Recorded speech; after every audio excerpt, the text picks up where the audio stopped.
Bismillahirrahmanirrahim. وَلْتَكُنْ مِنْكُمْ أُمَّةٌ يَدْعُونَ إِلَى الْخَيْرِ وَيَأْمُرُونَ بِالْمَعْرُوفِ وَيَنْهَوْنَ عَنِ الْمُنْكَرِ. Alhamdulillah wassalatu wassalamu ala rasulillah mabad. Allah berfirman, wajahidu bi amwalikum wa anfusikum. Berjuanglah kalian, berjihadlah kalian melalui hartamu dan dirimu. Hampir semua ayat-ayat berjuangan dan pengorbanan itu dimulai dengan bi amwalikum, harta kalian, harta kalian. Saya mengajak secara praktis dan kami sudah buktikan.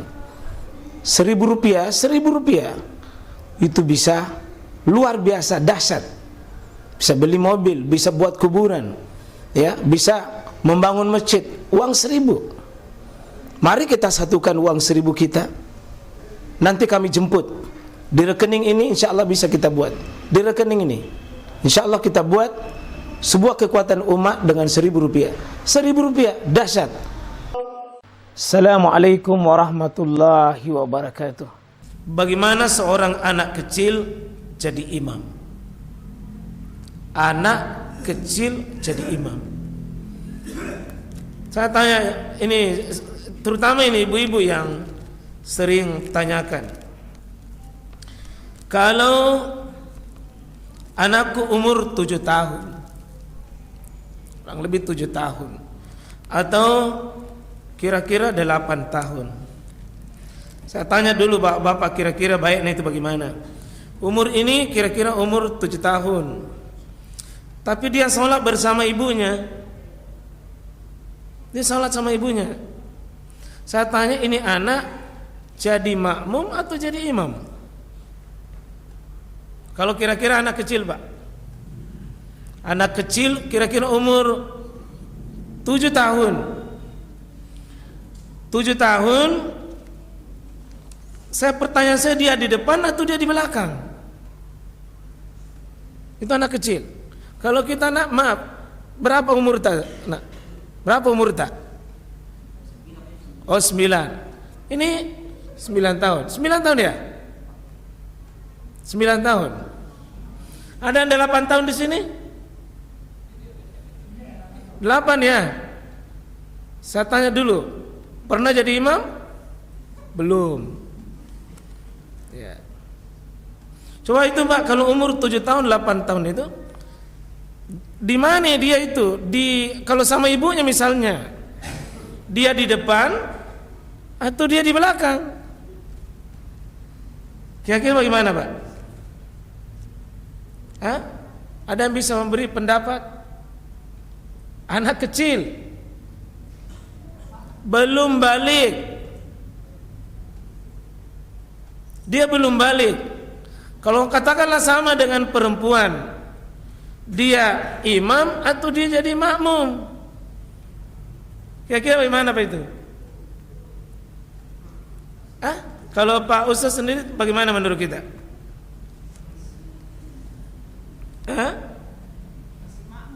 Si makmum dengan alasan belum mumayyiz. Ya. Tidak sah salat anak itu? Tidak sah salat anak kalau belum mumayyiz? Saya begini, sah salatnya atau belum? Sah. Apakah dia belum bisa memimpin orang lain salat? Kalau begitu, tergantung dari keadaannya. Kalau begitu, menghukumi anak kecil boleh jadi imam atau tidak? Tergantung dari anaknya. Jadi bukan umurnya, kemampuannya. Berarti bukan anak kecil. Saya katakan begini, Mbak. Coba suatu saat misalnya, ini kan banyak anak tahfiz kita ini, anak-anak tahfiz. Siapa tahu anak-anak tahfiz itu SD kelas 3, kelas 4, kelas 5 gitu. Sekarang para dia duluan di sini. Terus ada banyak orang tua datang. Kalau banyak penghafal Al-Quran begini anak, tapi anak-anak terus banyak orang tua, tapi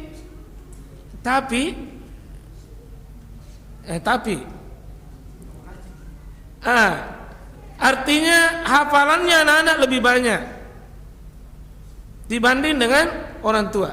Boleh orang anak-anak jadi imam? Boleh Pak? Kira-kira Bapak tidak keberatan misalnya ada anak kecil di sini jadi imam, terus Bapak makmumnya di belakang, bisa ya?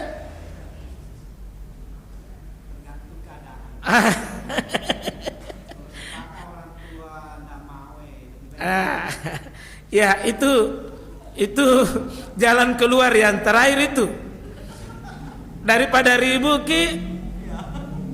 atau gini Pak.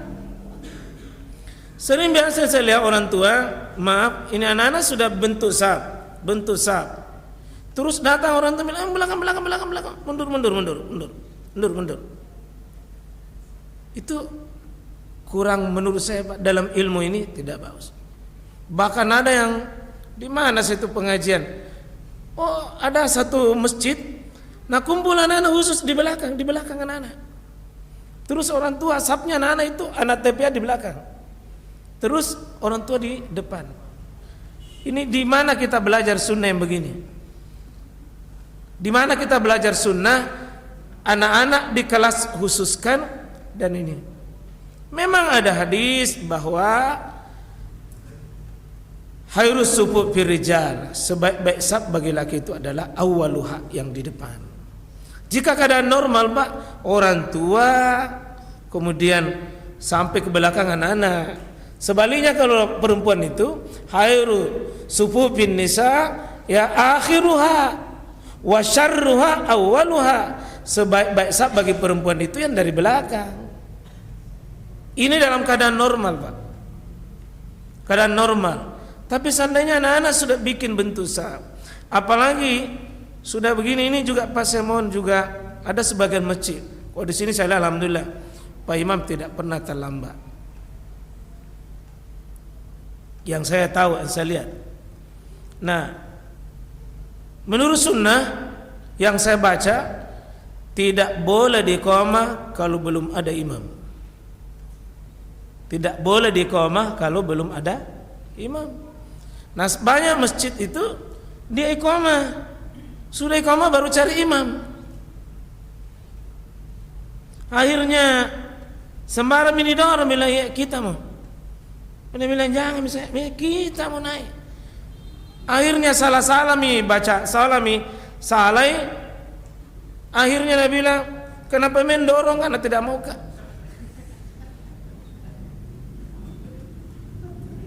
Karena baku dorong. Mana muazin? Mana? Ya, alhamdulillah, ini muazin tetap kita. Jadi nanti ada babnya, bab muazin kita bahas. Ada bab imam, perlaku imam muazin. Tentu ada aturannya bahwa jika tidak ada imam, maka muazin yang bagus dilakukan, tanya dulu calon imam di situ yang kira-kira bisa jadi imam, tanya dulu, Pak, bersedia kita jadi imam? Kok dia bilang iya. Kamat. Kok tidak ada yang bersedia? Kan dulu, cari dulu imam. Kalau kita tidak, saya lihat sebagian, pokoknya ada imam, tidak ada imam, nada apa mi waktu kamat. Ada sila bagusnya ada imam satu, ada imam dua. Kalau perlu ada imam tiga. Oh di sini berapa imam Pak Ustaz? Oh dua di kita dengan ada ya, alhamdulillah cukup. Nah kalau tidak ada dua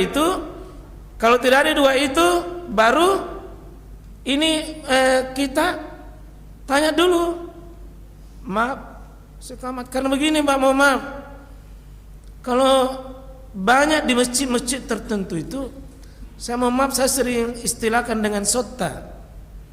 Kenapa sota? Karena dia tidak punya wewenang untuk menentukan itu iqamah, langsung iqamah mi. Awami saja. Emang kau tunggu. Ini kurang bagus. Kurang bagus. Karena yang berhak menentukan iqamah itu imam. Yang berhak azan itulah muazin. Biar sementara ceramah begini, Pak, kalau muazin bilang ya sudah masuk waktu, dia mau azan, itu hak dia. Cuma jantung dulu, stop dulu. Stop dulu, sudah masuk waktu. Ini macam haram tak? Coba lihat, di Madinah. Ya orang sholat, orang ceramah, azan, berhenti. Dia punya. Karena untuk azan haknya muazin. Sedangkan iqamah haknya imam. Maka itu mohon maaf Pak, tidak ada sunnahnya muazin balik-balik melihat bilang tunggu dulu dia salat, tunggu dulu dia sholat, tunggu dulu dia sementara sholat. Tidak ada menunggu begitu. Tidak ada sunnah menunggu begitu. Muazin begitu masuk waktu boleh dia iqamah, tapi tentu bukan juga dihukum mati begitu saja. Tentu ada kondisi-kondisi tertentu ya, bisa dia tunda sesaat, karena ini bukan sesuatu bilang hukum mati nih, tidak boleh. Apalagi yang begini Pak, sebenarnya di atas ini kan darurat, ini yang di atas ini yang jam begini itu jam digital itu darurat sebenarnya, bukan sunnah begini. Tapi ini ada banyak baiknya, karena betul-betul mengatur kita dalam artian ya tidak ada lagi kita sama saja hukumnya di sini. Di masjid sama saja. Apa bersama kita ini diikuti. Yang sunnah kan imam. Cuma ada sebagian imam-imam di masjid, misalnya imam anak-anak atau imam-imam remaja, ya biasanya dia lebih patuh, lebih taat, lebih apa? Kayaknya dia segan-segantongi memberi yang begitu. Padahal Pak, dulu di masa Nabi jam resminya itu iqamah jika Nabi sudah muncul dari dalam, karena beliau itu sholat sunat di rumahnya, beliau keluar. Begitu sholat sunat di rumahnya muncul iqamah. Tidak ada sunnah bilang tunggu dulu. Aturan Nabi mengatakan iza uqimas shalah fala salata illal maktubah. Apabila sudah diqamat maka tidak lagi salat.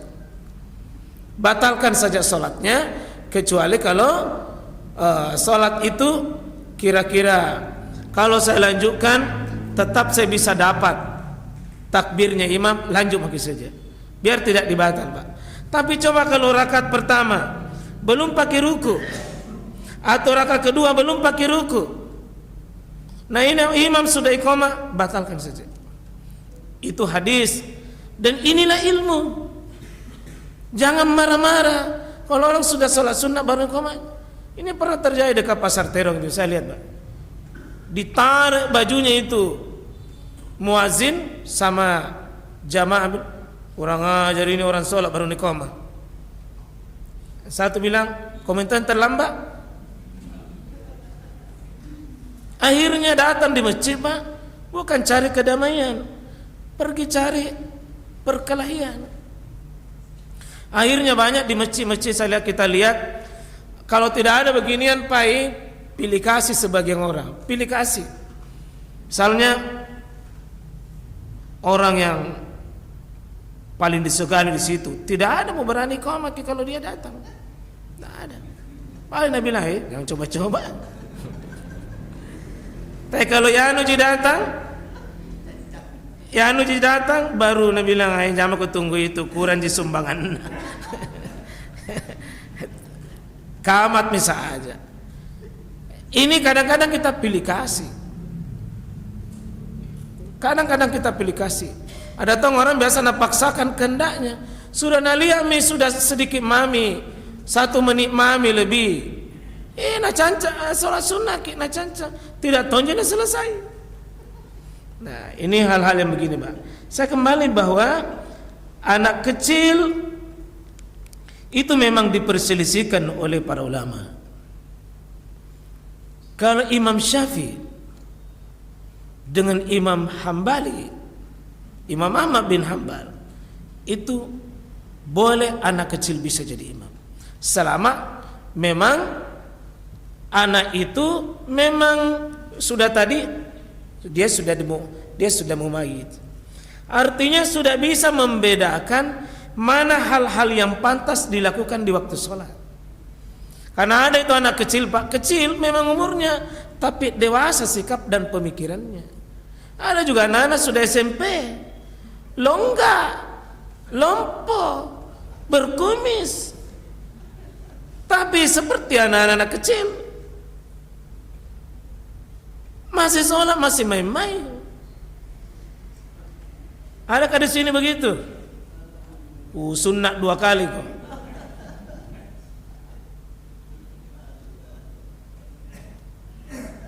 Jadi anak itu Pak relatif. Dan persis itu dalam hadis riwayat Abu Daud, ternyata di masa Nabi, di zamannya Nabi, meskipun bukan langsung sama Nabi SAW, tapi peristiwa itu di masa Nabi, ada kafilah yang sering muncul, sering lewat di situ, sering muncul. Dan ini orang-orang Islam dan anak-anak yang tajam sekali hafalannya. Sering dia dengar, akhirnya banyak hafalannya. Akhirnya yang leleng orang tua itu belum hafal, dia sudah hafal. Suatu saat Pak, ada umur 6, sekitar 7 tahun itu dia jadi imam. Tapi namanya juga anak-anak kalau jadi imam, hampir seperti kelihatan terbuka auratnya. Saya bilang, kenapa ada anak-anak kecil itu jadi imam? Nah, ini ada, tapi ada semuanya. Kau tahu bahwa inilah anak yang paling mulia di antara anak-anak ini. Mereka adalah orang-orang yang lebih banyak hafalannya, lebih banyak ilmunya, maka mereka adalah orang-orang yang berhak jadi imam. Jadi kalau Imam Syafi'i, Imam Ahmad bin Hambal itu membolehkan. Terutama ini tidak lama lagi masuk bulan suci Ramadan. Anak-anak kalau bagus bacaannya, bagus hafalannya, kuat hafalannya, fasih dan tertib gerakan-gerakannya, rukun-rukunnya, wajibnya, apalagi sunnah-sunnahnya, bisa jadi imam, biar kecil. Tapi anak yang kecil yang bisa mungkin pikiran dewasa. Jadi bukan soal umur. Jadi kalau anak-anak tak, misalnya kita tahu, oh sudah hafal bacaan sholat, sudah dia tahu bahwa ketika ini tidak boleh, ini pantas, ini tidak pantas, bukan lagi di belakangnya ibunya, tapi dia di depannya. Dia menjadi imam. Dia menjadi imam. Itu sebagian Pak dari, kalau Ibu Hanafiyah, Imam Hanafi dengan Imam Malik itu cenderung daripada kekhawatiran kita terjadi apa-apa sama anak-anak, mendingan orang dewasa saja jadi imam, terutama di sholat 5 waktu itu. Terutama di sholat 5 waktu. Ya, tetapi kalau tidak ada kecenderungan begitu, maka anak-anak bisa jadi imam. Ini karena itu Pak, suatu saat jamaah kaget kalau seandainya ada anak-anak jadi imam, itu terjadi khilaf di kalangan para ulama, tetapi yang jelas ya ada ulama membolehkan karena memang ada pernah terjadi di masa Nabi, umur sekitar 7 tahun dia jadi imam. Karena dewasa cara berpikirnya.